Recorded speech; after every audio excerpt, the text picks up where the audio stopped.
Okay, let's talk about this. It was a beautiful, sunny day, December 3rd, 2023. I remember it like it was yesterday. Florida State fans awoke, ACC champions, with legends made the night before.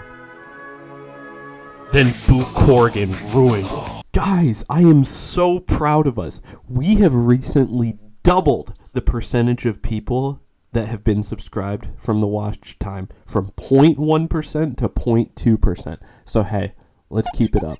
Let's double it again. Maybe we can have 0.4% by the next video. Just a reminder to subscribe, please and thank you. I think it's very hard as an FSU student and fan, and probably for all FSU fans, to synthesize their arguments for everything that they take issue with the college football playoff snub of Florida State this past season. I do think, though, it's important to try to put together most of the issues we have, and in this video, that's basically what I'm going to do.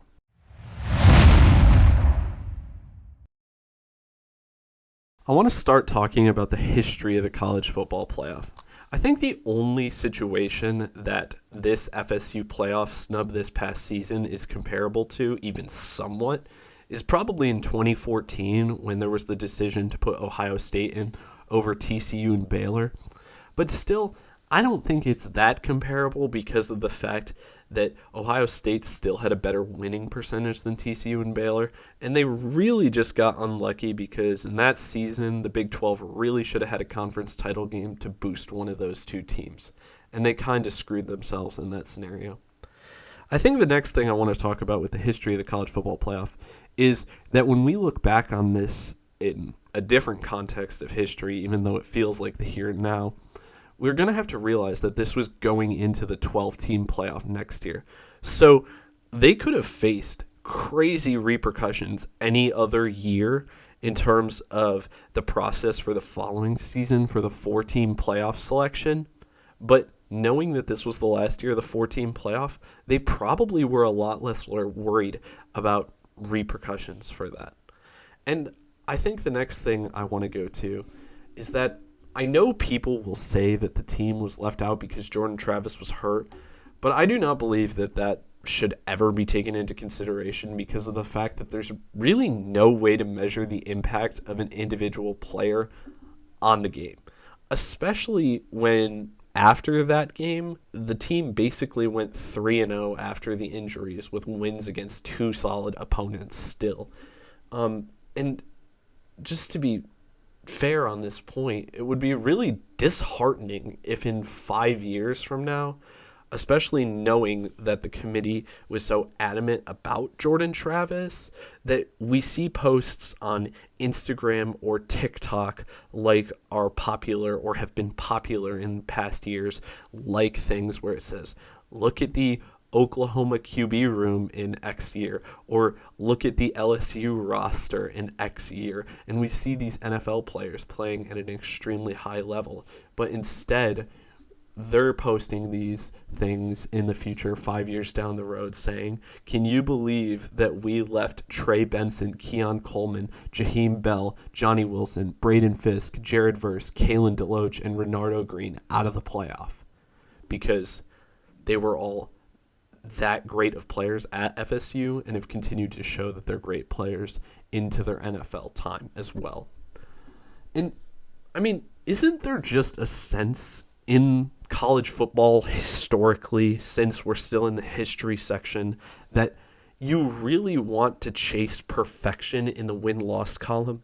I understand that every season there's not a guarantee that a team is going to be perfect in the win-loss column. And that's okay. But I think one of the things that really separated college football from the NFL, and the thing that made it special, is this idea of chasing perfection.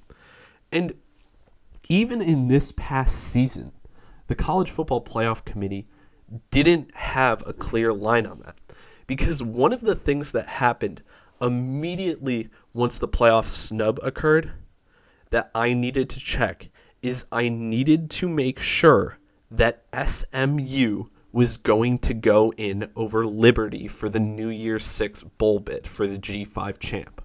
Because Liberty had the better record, but SMU clearly was the better team. I hate talking about that because I want to be the guy that champions Liberty. I really think Liberty should have made it. So I think they made the right decision in this context because SMU lost some games, and that basically should be it. That should be the reason you miss out. If you actually have something as simple to point to in the win-loss column as this loss is the reason you missed, then I think that's a great criteria to use. But they decided to go against their words, and even their own words were, Liberty just couldn't stop winning. Yeah, SMU had the big win over Tulane, obviously, but, Liberty just continued to win. And that was the reason that Liberty got in as the G5 champ for the New Year's Six Bowl bid. And that really hurt as an FSU fan because I was sitting there waiting for that decision and was pretty upset. Even though I was happy for Liberty, it hurt because the committee contradicted themselves in the same reveal show. Not even in the same year, the same reveal show.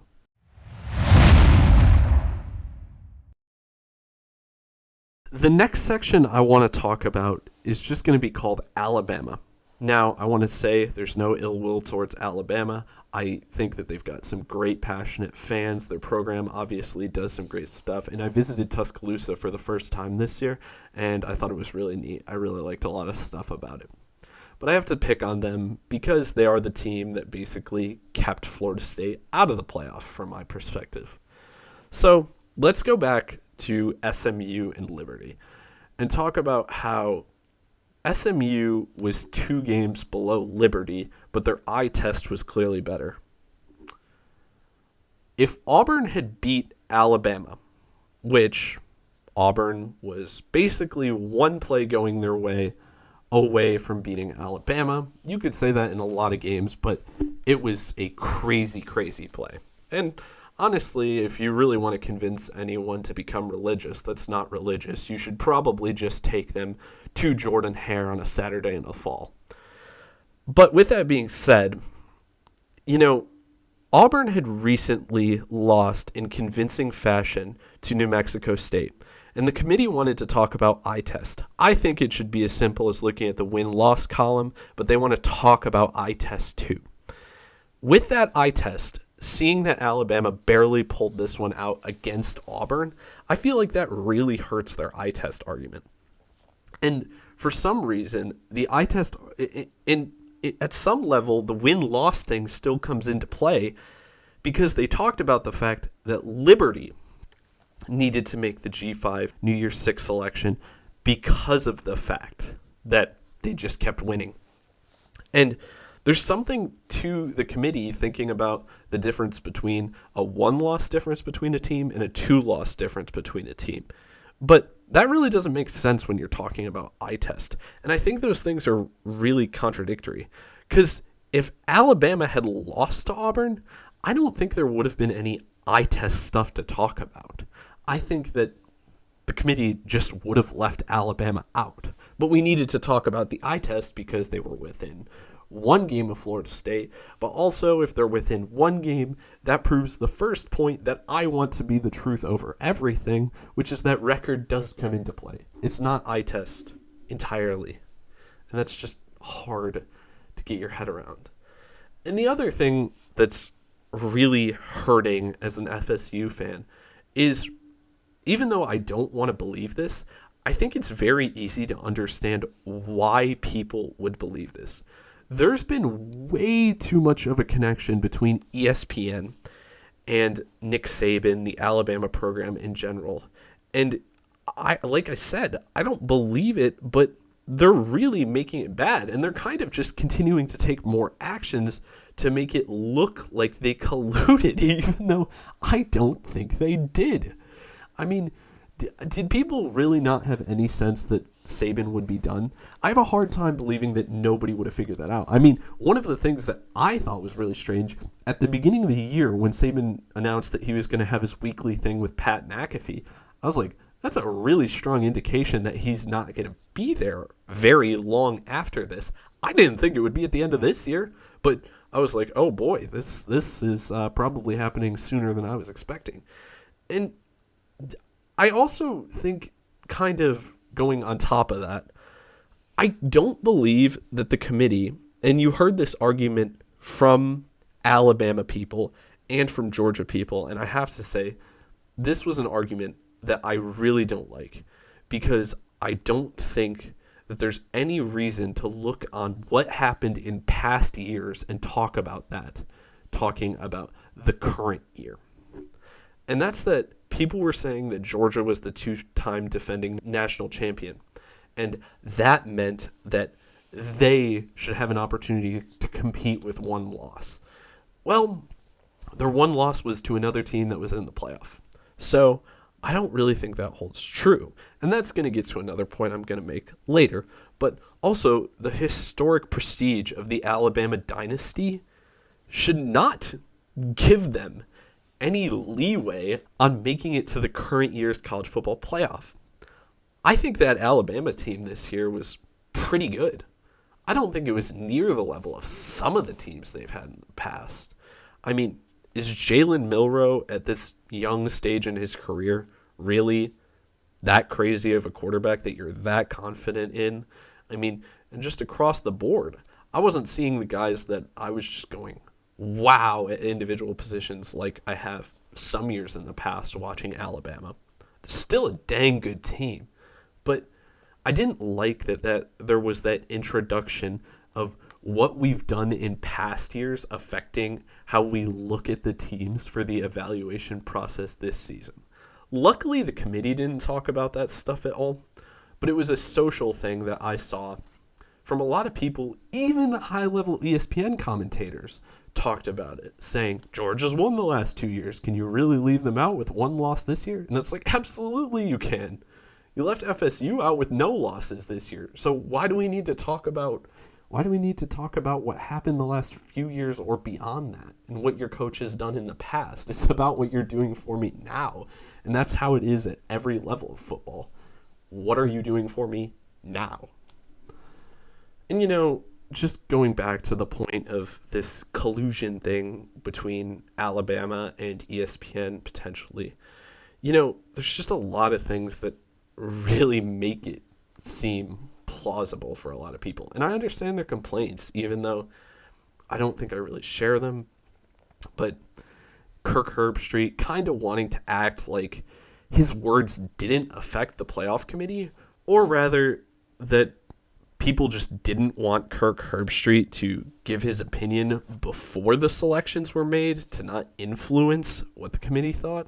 I think that's all very reasonable stuff to talk about, because I don't think there's any way that you can actually look at that stuff and say that those major college football media people would not have influence over the playoff committee. It's not like they're not going home and they're completely isolated from everything between all these college football playoff committee meetings. And that's just really interesting. Or the same for any certain ranking of one team stacked up directly against the same place finisher in another conference. So the third best SEC team may be worse than the third best Big Ten team, or the fourth best SEC team may be better than the fourth best ACC team. But that doesn't generalize to when you're comparing two things side by side. And I don't think that that's really something that should come into play at all. Like, conference prestige matters probably when you're talking about teams with the exact same record. That's really what it would have to come down to. Beyond that, most of the time, I think most of the major conferences are close enough that should be a really limited use case when it comes to that type of stuff. And I think the other thing to talk about with the Alabama section, it's just important to talk about the idea of rematches in college football. And I think that this is only going to get worse with the 12-team playoff and stuff. But Even the CFP has always made an effort to make sure there's no rematch immediately in the semifinal game. Like, there are, at least when I was quickly looking at it, I noticed immediately at least 3 scenarios that could have played out, if not more, where teams could have rematched in the national championship game to determine the national champion that year. And I just have to say that I really don't know why, when I'm talking about chasing perfection at the college football level, why we would want to see teams replay each other. I think one of the most special things about college football is that you only play your rivals once a year. In the NFL, you play your rivals twice a year, maybe 3 times in the postseason. I don't want to do that. I don't really want to play anybody twice. But it's even worse when it's like scheduled in a 4-team playoff. I mean, Alabama lost to Texas. We know that Texas is better than Alabama. So the ratings simply should have been Michigan 1, Washington 2, Florida State 3. They were the next undefeated champion. And the real problem came because Texas and Alabama had the same record and Texas had the head-to-head. And boy, oh boy, would the committee would have had a blast if they could have just put Alabama in over Texas, but the problem was Texas had the head-to-head win. And Texas should have just been in over Alabama. But they didn't do that, and they also decided simultaneously that a rematch potentially, they both lost in the semis, so it didn't happen. But rematches are potentially more interesting than getting unique games at the cost of taking a team out that actually had a better record than one of the ones you tried to put back in to get a rematch of a game that was already played. I know Texas had a loss, but they didn't have a loss against anybody that was competing for the college football playoff, that wasn't chasing one of those final bids.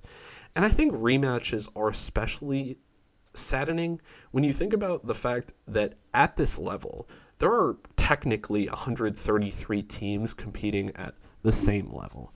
There's some disparity in that. But even if you go half and you call it like 60 or so that are really the power programs in the sport, that means you're playing, since you play at least one FCS opponent each year, no matter what large level school you are in the FBS, you're playing 12 teams at most that are at the FBS level out of 60. You're playing 1/5 of them. Who wants to have the potential of rematches? The idea of perfection, like I said, seems so integral to the difference between college football and the NFL, and they just want to go away with it. The least interesting national championships to me were when Georgia rematched Alabama after they had played in the SEC title game. I don't think that's interesting. I think the SEC champion should be the SEC champion. And I think the real problem there, and then talking about the 12-team playoff instead of the 4-team playoff, is it's going to feel a lot dumber to have like the SEC champion and then they could get eliminated in the first or second round, and then the runner-up could go all the way to the finals. I mean, honestly, if you want to expand the playoff this much, I'd really like to do away with conference championship games too, but I don't think that's very likely. And I think especially in the 4-team era, giving the country potential for rematches when you had already seen those teams compete for a championship, especially when it's a conference title, or like this past season, Texas and Alabama had already played, and trying to give an opportunity for that to repeat in the national championship, it's just dumb. It's really dumb.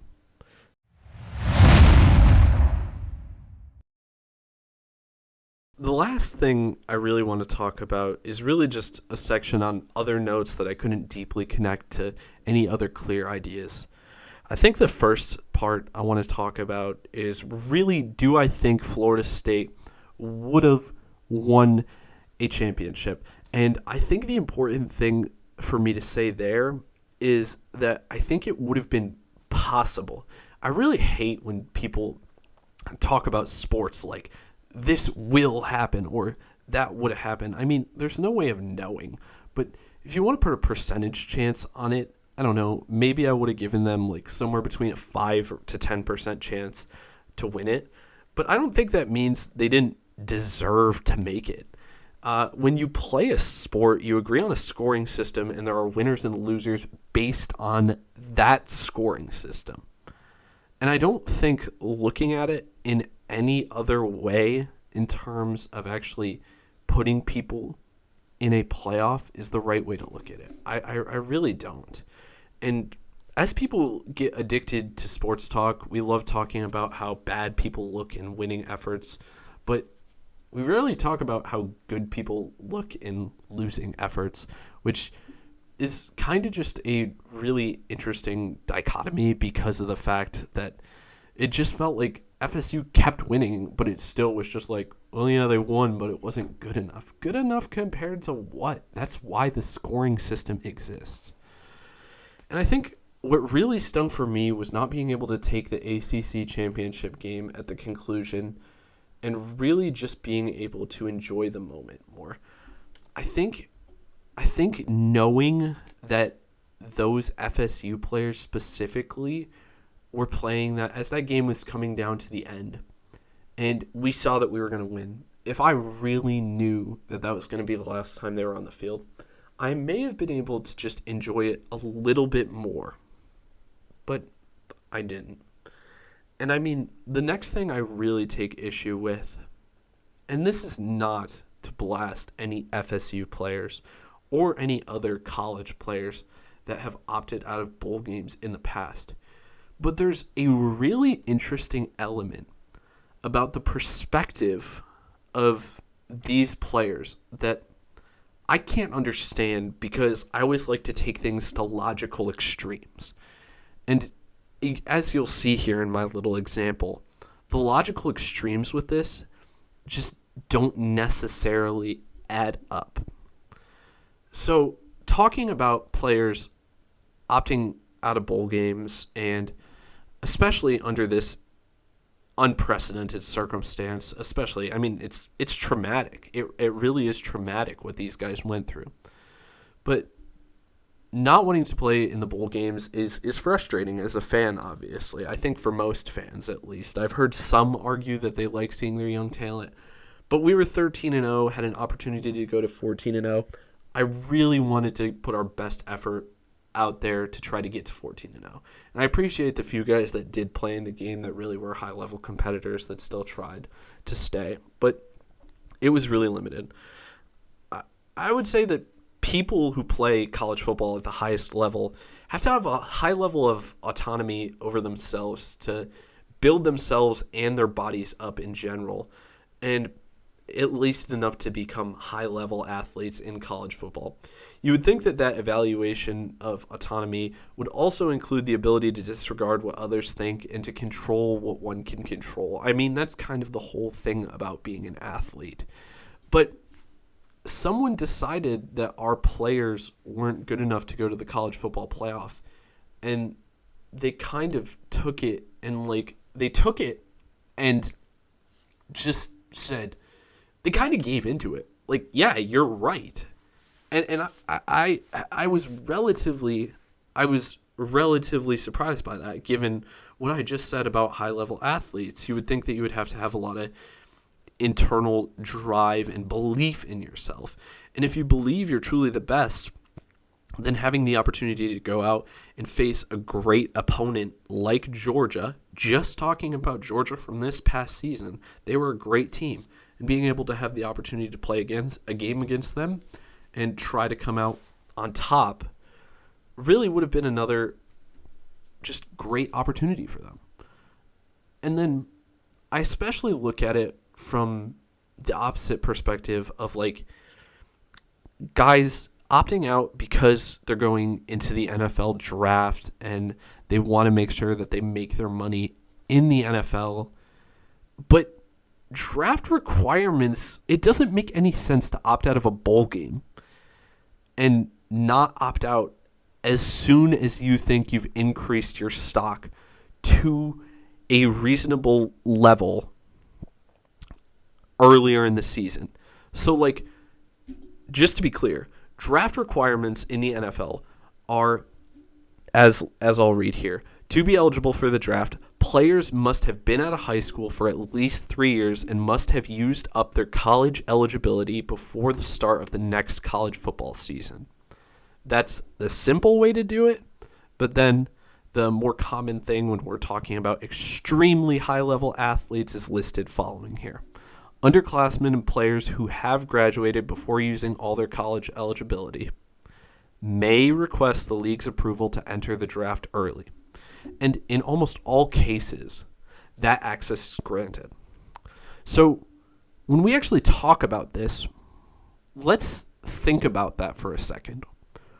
Somebody decided, and I think Christian McCaffrey was the first one, to opt out of a bowl game. I love Christian McCaffrey, by the way, so this is not an attack against him at all. But why would we not take that to the opposite extreme that I'm kind of referencing? Why did Caleb Williams not quit after 5 games this year? I mean, I'm just taking some simple stats here. But USC put up 40 points in the first 5 games they played. 3 of those games were conference games. 2 of them were on the road. Justin Jefferson straight up skipped a season in 2020, not knocking him for any of the reasons he may have, but he skipped the whole season and was still a first rounder. So why in any world is the bowl game less important than regular season games? I mean, even if it was as simple as, say, because this doesn't even happen. It's not like Caleb Williams lost his first game at USC this year and then was like, I'm sitting out the rest of the season. It still needed to get through the end. He still needed to get through the end of the regular season for some reason. And I think there's a lot of solutions that you could bring up for this problem if it started to happen. But it's a really, really interesting thing for me. I think maybe one of the only potential arguments is that you get a whole month later, basically down the road with a lot of your bowl games, maybe looking at injury charts or something like that. That's a lot more detrimental if you get hurt 1 month later towards the upcoming NFL season. But I really don't think it could be that different from playing a game at the end of November. And I just really had trouble with that because with the current state of college football this past season, the 4-team playoff, even though FSU was left out, I didn't get to enjoy that ACC championship game like I would have if I had known that those guys were in their last games. And then on top of that, most of them didn't play in that final bowl game, which they probably have good reasons for. But it's not like that occurs any earlier for guys who know they're going to go high in the draft after they lose their first game in the season, like a guy at Arkansas losing his first game in the early weeks of this season, the first conference weekend in SEC play. This is a hypothetical. I'm not looking at Arkansas's schedule right now. But it's not like those guys are like, oh, I'm done. They still wait to opt out of the bowl game. They don't opt out of the rest of their regular season knowing where their value is at. And I think Caleb Williams could have opted out after his first loss and still been like a top 5 draft pick in the NFL draft this year. And I think there's a lot of high talent guys that could have done the same thing. And I just don't really understand when you look at it from the extreme lens, because that's always the lens I like to look at it from, why opting out of a bowl game makes more sense than opting out of any other regular season game once you've secured your draft stock to a certain position, if you're just worried about the NFL. But with that all being said, that basically concludes all my complaints for the college football playoff snub of FSU as a student. So,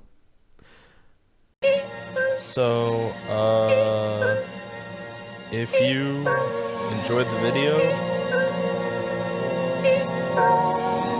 thanks for watching. 2020 president candidate.